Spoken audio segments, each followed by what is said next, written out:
Hello students, welcome back to my YouTube channel chemistry corner. आज की video बहुत important है आप सभी के लिए। आज की वीडियो में हम जितने लॉ पहले डिस्कस किया था, लॉ ऑफ केमिकल कॉम्बिनेशंस, जैसे कि law of conservation of mass, law of definite proportion, law of multiple proportion, Gay Lussac's law, और क्या था एक लॉ ऑफ एवोगाड्रोस जो लॉ है, इन सभी लॉ के बारे में हम तो पहले क्लास में डिस्कस किया था। अभी इनका क्वेश्चन आंसर हम क्वेश्चन प्रैक्टिस करेंगे, ओके। और डेल्टन्स जो लॉ है उसके बारे में भी हम उसका भी हम क्वेश्चंस करेंगे। तो मैं उम्मीद करता हूँ ये वीडियो आपके लिए बहुत यूजफुल होगा। तो इसके लिए आप सभी देखते रहिए, एकदम आखिर तक देखिए। और जो क्वेश्चंस हम देंगे, तो जो मैं क्वेश्चंस दूंगा आप लोगों को, तो वो मेरे साथ आप लोग सॉल्व कीजिए। तो ये बहुत आपके लिए यूजफुल होगा। तो लेट्स स्टार्ट द वीडियो।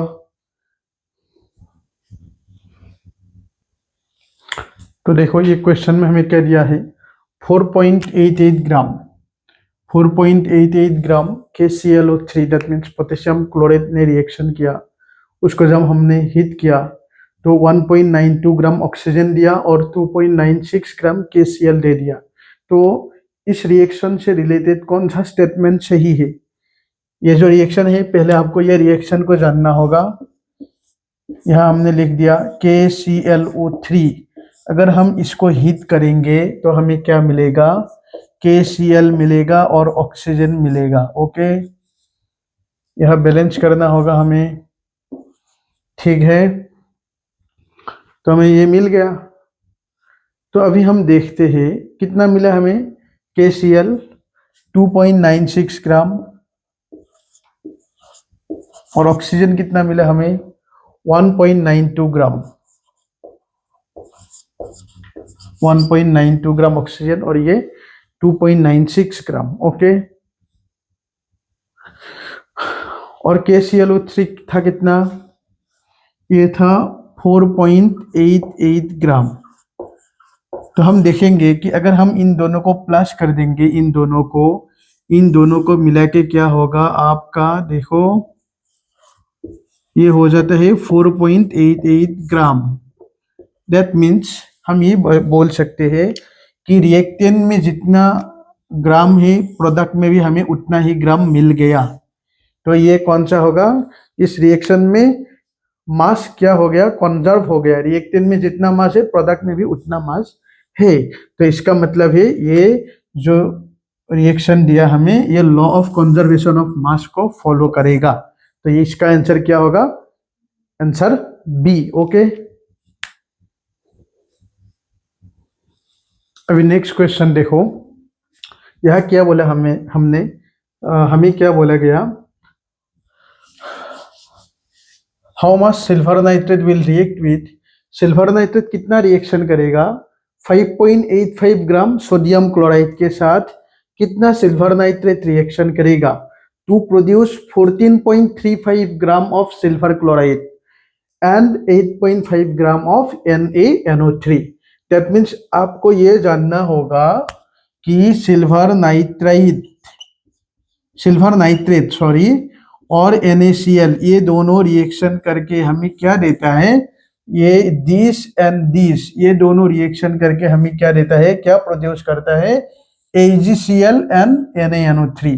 ये दोनों रिएक्शन करने से क्या होगा? सिल्वर के साथ कौन मिल जाएगा? Cl मिल जाएगा, AgCl होगा।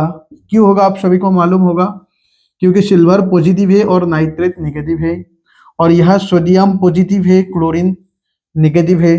तो यहाँ का सिल्वर किसके साथ मिक्स हो जाएगा? क्लोरीन के साथ। तो हमें मिलेगा AgCl, और यहाँ का सोडियम मिलेगा NO3 के साथ। पहले हम सोडियम को लिखेंगे, पॉजिटिव पार्ट को हम पहले लिखेंगे। तो Na के साथ क्या मिलेगा? NO3। सो हम ऐसे नहीं लिखेंगे, NO3 Na नहीं लिखेंगे, हमें लिखना होगा NeNO3। पॉजिटिव पार्ट पहले, उसके बाद ये नेगेटिव पार्ट हो गया। तो हमें क्या बोले गया, कितना सिल्वर नाइट्रेट रिएक्शन करेगा किसके साथ? 5.85 ग्राम है सोडियम क्लोराइड और 14.35 ग्राम है क्या? AgCl, और सोडियम नाइट्रेट कितना है? 8.5 ग्राम। और हमें लास्ट में बोलेगा क्या? इस ये पूरे रिएक्शन में law of conservation of mass follow है। तो इसका मतलब ये हुआ कि अगर law of conservation of mass follow करेगा तो यहाँ जितना होगा यहाँ भी इतना ही होना पड़ेगा, क्योंकि रिएक्टेंट और प्रोडक्ट टोटल कितना होना चाहिए, सेम होना चाहिए। तो अगर हम इसको x लिख लेते हैं, इसको हमने समझ लिया x, तो x और 5.85 को अगर हम प्लस करेंगे तो हमें क्या मिलना होगा, 14.35 प्लस 8.5, क्योंकि दोनों तरफ इक्वल होना चाहिए। तो x का वैल्यू कितना होगा हमारे लिए, ये देखो 14.35 और हम 8.5 को प्लस करेंगे और उसके बाद 5.85 को हम क्या कर देंगे, माइनस कर देंगे। तो यह हमें क्या मिलेगा, इस दोनों को मिलाने के बाद हमें मिलेगा, इन दोनों को प्लस करने से हमें मिलेगा 22.85 और ये है 5.85, माइनस करेंगे तो कितना मिलेगा हमें, 17.00 gram. Okay, that means option C is the correct answer. Okay, ये क्यों हुआ, क्योंकि इस रिएक्शन ने हमें क्वेश्चन में ही बताया गया कि ये reaction law of conservation of mass को फॉलो करते हैं। तो रिएक्टेंट का समेशन जितना होगा प्रोडक्ट का समेशन भी उतना ही होगा। तो अगर हम रिएक्टेंट सिल्वर नाइट्रेट को x लिखेंगे तो x और ये प्लस करने के बाद हमें क्या मिलेगा, यह का बराबर मिल जाएगा, दोनों साइड इक्वल होगा मास। तो हमें निकलना है AgNO3 सिल्वर नाइट्रेट का वैल्यू निकलना है। तो इसको हमने यहाँ x लिख दिया और इसको वहां ले गया, तो पूरा कंप्लीट सिंप्लीफिकेशन करने के बाद हमें मिलता है 17.0 ग्राम। ये होगा आपका आंसर नंबर सी। ओके, तो देखो ये क्वेश्चन हमें क्या दिया गया, hydrogen combine, that means hydrogen gas किसके साथ कॉम्बाइन होता है, ऑक्सीजन गैस के साथ, और क्या देते हैं हमें, वाटर वेपर दे देता है। वाटर भी यह गैस ही है। ऐसे रिएक्शन कैसा हुआ, हाइड्रोजन 100 ml और ऑक्सीजन 50 ml जब मिक्स होगा तो 100 ml वाटर दे देता है। ओके, तो अभी हमें क्वेश्चन पूछा गया हमें कि ये जो रिएक्शन है, यह जो वॉल्यूम जो दिया हुआ है 100, 50 और 100, तो ये कौन सा लॉ को इलुस्ट्रेट करता है, कौन सा लॉ के बारे में बोलता है, मल्टीपल प्रोपोर्शन के बारे में, या डेफिनिट प्रोपोर्शन के बारे में, या गेल-लुसाक्स लॉ के बारे में, या एवोगाड्रोस लॉ के बारे में। देखो मल्टीपल प्रोपोर्शन लॉ ये जो है वो क्या बताया था उस लॉ ने, कि अगर दो एलिमेंट मिलके, दो एटम मिलके अगर एक से ज्यादा प्रोडक्ट दे देता है, जैसे कि हाइड्रोजन और ऑक्सीजन मिलके, वाटर भी मिलेगा, हाइड्रोजन पेरोक्साइड भी मिलेगा, तो यह क्या होता है, एक का, जैसे यहाँ है हाइड्रोजन और ऑक्सीजन, ठीक है, तो यह हाइड्रोजन है 2, ऑक्सीजन है 1, मास काउंट करेंगे तो 2 हाइड्रोजन का मास होगा 2 और 1 ऑक्सीजन का होगा 16 ग्राम, ठीक है, रेशियो क्या हो गया 1:8। और यहाँ क्या होता है, हाइड्रोजन 2, ऑक्सीजन 2, एक हाइड्रोजन का 1, 2 हाइड्रोजन का 2 ग्राम होगा और 2 ऑक्सीजन का कितना होगा 32 ग्राम। अगर हम ये करेंगे तो क्या होगा, ये 1:16 ग्राम। तो लॉ ऑफ मल्टीपल प्रोपोर्शन क्या बोलते हैं हमें, कि अगर दो एटम मिलके एक से ज्यादा कंपाउंड या प्रोडक्ट दे देते हैं तो एक का मास क्या होता है, फिक्स होता है। जैसे यहाँ हाइड्रोजन का फिक्स है तो एक का मास फिक्स होता है और दूसरे का मास क्या होता है, चेंज होता है। कैसे, स्मॉल होल नंबर में, जैसे यहाँ 8 हुए ऑक्सीजन के लिए वाटर में, लेकिन हाइड्रोजन पेरोक्साइड में ऑक्सीजन के लिए क्या है 16 है, तो 8 से कितना गुना बढ़ गया, 2 गुना, यानी सिंपल रेशियो में इंक्रीज होता है। ये लॉ है लॉ ऑफ मल्टीपल प्रोपोर्शन के बारे में। तो यह तो ये लॉ तो नहीं बताया गया, ठीक है, तो ये नहीं होगा। फिर डेफिनिट प्रोपोर्शन में क्या होता है, डेफिनिट प्रोपोर्शन मीन्स कोई भी कंपाउंड में उसका कंपोजिशन क्या होता है, फिक्स होता है। जैसे वाटर में क्या होगा, हाइड्रोजन 2 के साथ ऑक्सीजन हमेशा एक ही रहेगा, ऑक्सीजन कभी चेंज नहीं होगा, 2 हाइड्रोजन एटम के साथ एक ही ऑक्सीजन एटम रहेगा।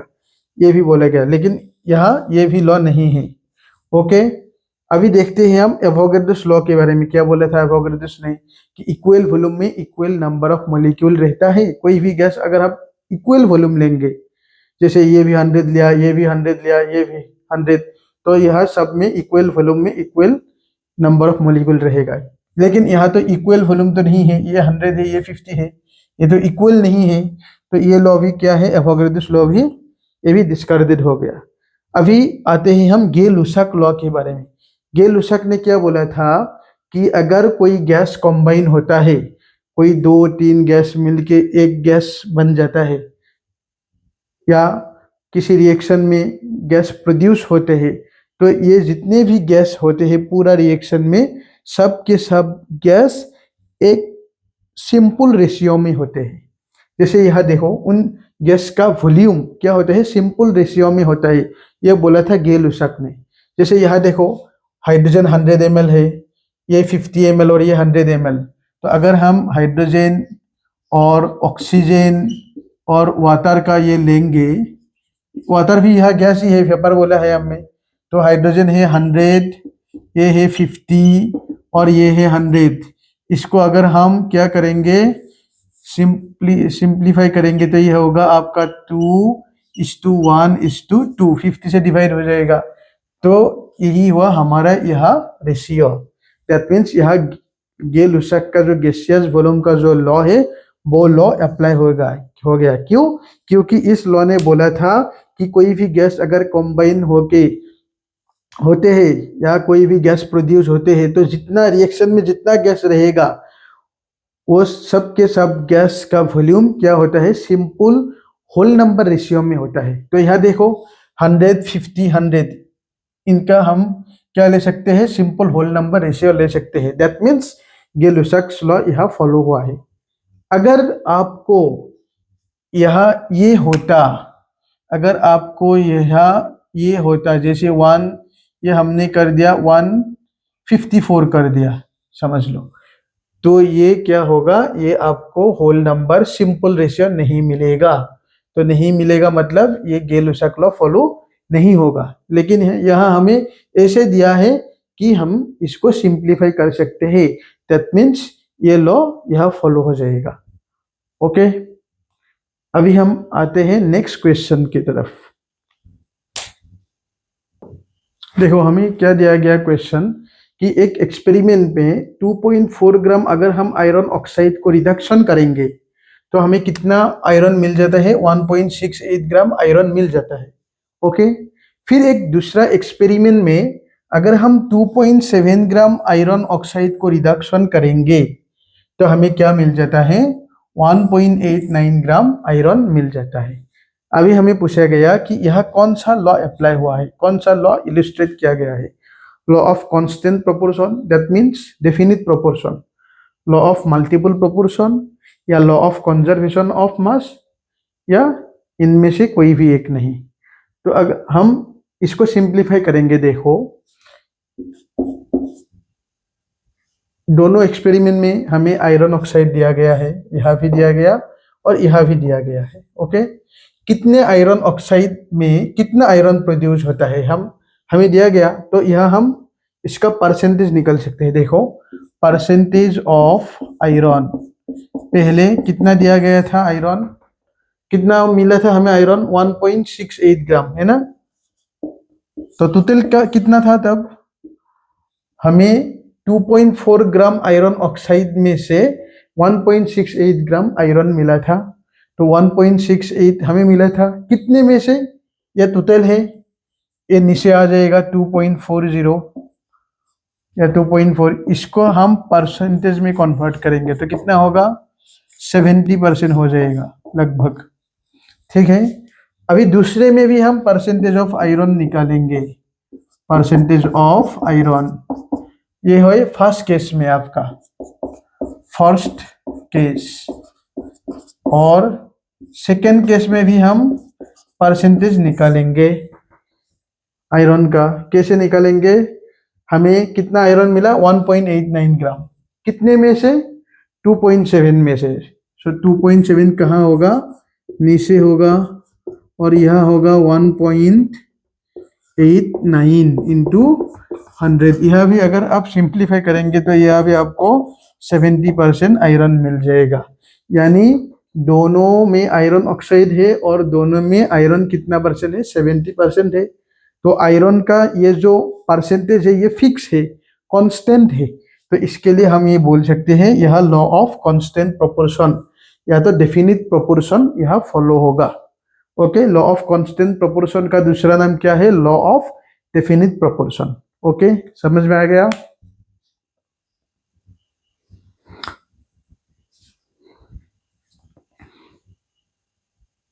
नेक्स्ट क्वेश्चन देखो, which of the following pairs illustrate the law of multiple proportion। यहाँ ये पेयर दिया गया नंबर ABCD, हर ऑप्शन में एक एक पेयर दिया गया है। तो अभी हमें ये पूछा गया कि कौन सी पेयर में law of multiple proportion follow होगा। तो पहले हम लॉ ऑफ मल्टीपल प्रोपोर्शन को थोड़ा रिमाइंड करते हैं। थोड़ा क्या होता है लॉ ऑफ मल्टीपल प्रोपोर्शन, देखो मल्टीपल मीन्स एक से ज्यादा। जैसे एमसीक्यू, ये तो एक एमसीक्यू है। एमसीक्यू में मतलब multiple choice questions, multiple means एक से ज्यादा। ओके, तो इस लॉ क्या बोलता है, अगर दो एटॉम मिलके, जैसे हाइड्रोजन और ऑक्सीजन, ये मिलके अगर एक से ज्यादा कंपाउंड दे देता है, अभी हमने डिस्कस किया था, तो यह क्या होता है, एक का मास फिक्स होता है। जैसे यहाँ हाइड्रोजन 2 है, यहाँ भी हाइड्रोजन क्या है, 2 है। तो हाइड्रोजन का मास क्या होगा, ऑब्वियसली फिक्स होगा। लेकिन और एक का मास क्या होता है, चेंज होता है।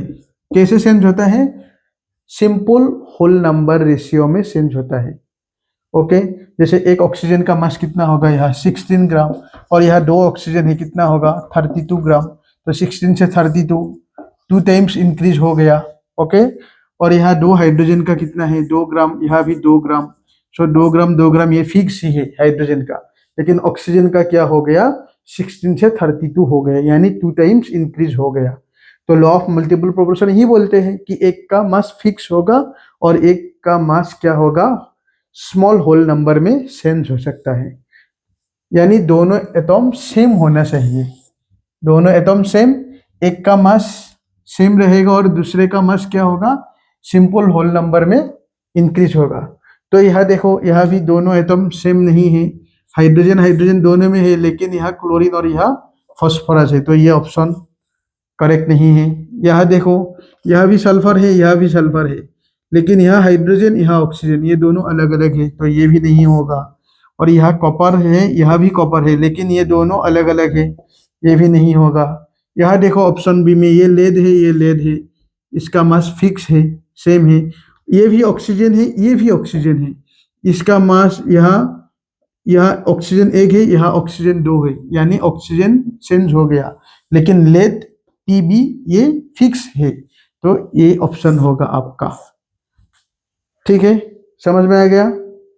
यह क्या होता है, फिर मैं रिपीट करता हूं, यह दोनों एटम सेम है, पीबी पीबी, ओ दोनों सेम है। ओके, लेकिन बाकी कहीं भी दोनों सेम नहीं है, एक ही सेम है बाकी में, बाकियों में। लेकिन यहाँ पीबी है, यहाँ भी पीबी है, सेम है। यहाँ भी ऑक्सीजन एटम है, यहाँ भी ऑक्सीजन एटम है, ये दोनों भी सेम एटम है। लेकिन यहाँ ऑक्सीजन क्या है, ऑक्सीजन का मास या ऑक्सीजन का नंबर चेंज हुआ है और पीबी का चेंज नहीं हुआ। तो यह law of multiple proportion apply होगा। क्यों, क्योंकि एक का मास फिक्स है और दूसरे का मास थोड़ा स्मॉल है, होल नंबर में इंक्रीज हो जाएगा। तो यह law of multiple proportion follow होगा। ओके, नेक्स्ट क्वेश्चन देखो, कौन सा स्टेटमेंट करेक्ट है एवोगाड्रोस लॉ के बारे में। देखो, एवोगाड्रोस जो लॉ है वो किसके बारे में बोलता है, मैंने अब सभी को बताया था कि एवोगाड्रोस जो लॉ है वो हमें बताते हैं वॉल्यूम और नंबर ऑफ मॉलिक्यूल्स के बारे में, वॉल्यूम और नंबर ऑफ मॉलिक्यूल्स के बारे में at constant temperature and pressure. तो अगर ये वॉल्यूम और नंबर ऑफ मॉलिक्यूल्स के बारे में जो रिलेशन है वो बताते हैं, क्या बताते हैं कि सेम टेम्परेचर और प्रेशर में इक्वल वॉल्यूम में इक्वल नंबर ऑफ मॉलिक्यूल्स रहेगा, कोई भी गैस हो। ठीक है, कोई भी गैस के लिए same temperature and same pressure में इक्वल वॉल्यूम में इक्वल नंबर ऑफ मॉलिक्यूल रहेगा। दैट मीन्स यह कौन सा स्टेटमेंट सही है? देखो, ये तो नहीं होगा कांस्टेंट टेम्परेचर, सिर्फ यह टेम्परेचर कांस्टेंट बताया है और गैस सिंपल रेशियो में रिएक्ट, तो ये नहीं होगा। ऑप्शन जो बी है ये सही है, क्योंकि ऑप्शन सी एनटीपी के बारे में तो ये नहीं बताया था। एवोगाड्रोस लॉ वॉल्यूम और नंबर ऑफ मॉलिक्यूल के बारे में बताया, लेकिन यह ऑप्शन सी क्या है? एनटीपी में सेम नंबर ऑफ मॉलिक्यूल रहता है, इसे बोला। ये करेक्ट नहीं है। सेम नंबर ऑफ मॉलिक्यूल कब रहेगा? जब वॉल्यूम इक्वल होगा। यह तो वॉल्यूम के बारे में नहीं बोला, तो ये ऑप्शन सही नहीं है, ये भी सही नहीं है। तो सही कौन सा है? Option B. Okay,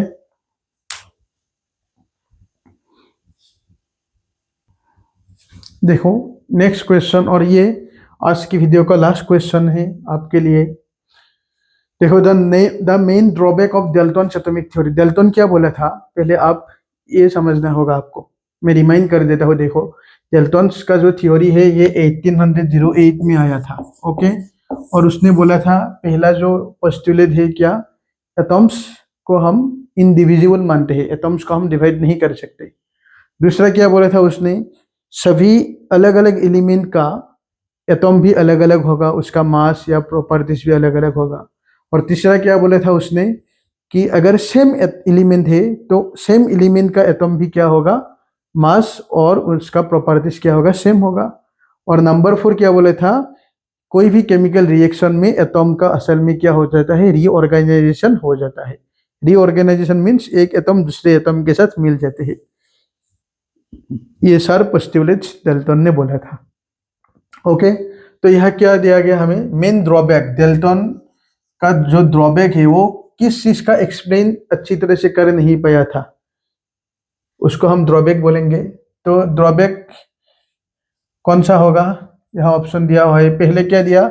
it could not explain the law of gaseous volume. ये गैसियस वॉल्यूम, दैट मीन्स ये लुसाक का जो लॉ है, लॉ ऑफ गैसियस वॉल्यूम, वो क्या था कि कोई भी रिएक्शन में अगर गैस रिएक्शन करते हैं तो जितने भी गैस रिएक्शन करेगा उनका क्या होगा? वॉल्यूम का रेशियो सेम होगा। ये बोला था ये लुसाक ने, उसे हम लॉ ऑफ गैसियस वॉल्यूम बोलते हैं। तो हमें यह बोला गया कि लॉ ऑफ गैसियस वॉल्यूम के बारे में डेल्टन ने कुछ एक्सप्लेन नहीं किया था। ठीक है, कुछ एक्सप्लेन तो नहीं किया था, क्योंकि डेल्टन ने एटम और मॉलिक्यूल के बारे में बाकी और दूसरा कोई चीज नहीं बताया था कि कैसे रिएक्शन करेगा, वॉल्यूम कितना होगा, इनके बारे में कुछ नहीं बताया था। तो ये सही है। दूसरा क्या सही है? दूसरा क्या है?